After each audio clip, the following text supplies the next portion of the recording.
In this video, I'd like to talk about how to build a major scale. So in an earlier video, we did talk about the C major scale, and we talked about that is the most important scale, and we didn't understand why we did understand why it is the most important scale, because it has all naturals and it's very easy to construct and it's very easy to use and implement if you play guitar or if you play piano. But we didn't understand why is it these notes? Why is it this exact collection of notes? C, D, E, F, G, A, B, C, and that's something that we're going to understand today. So, the way that we build a major scale is very simple.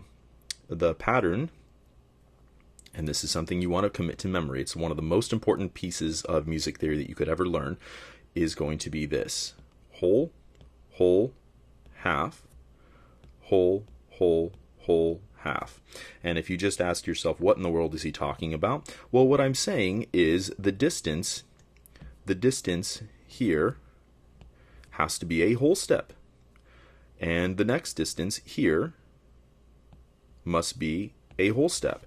Then the third distance must be a half step. Then the fourth distance must be a whole step. Then the fifth distance must be a whole step. Then the sixth distance here must be a whole step. And finally, the last distance from the seventh to the first degree is going to be a half step.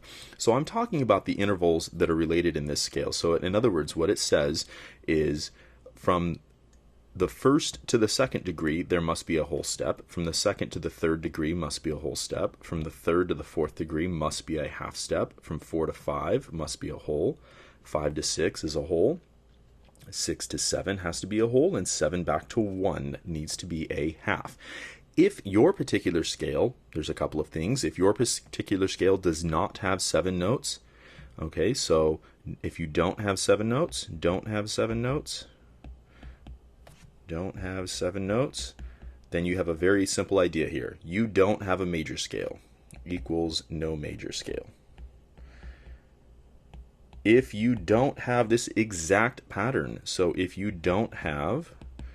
also don't have whole, whole, half, whole, half, whole, whole, whole, half, then the same exact result. You do not have a major scale. So that's something very important to understand. The major scale is the building block of everything that we're going to use in music, and it's one of the most important things to learn. So if there's one thing that you want to commit to memory, it's how to build a major scale. In future videos, we're going to run some more examples of building major scales.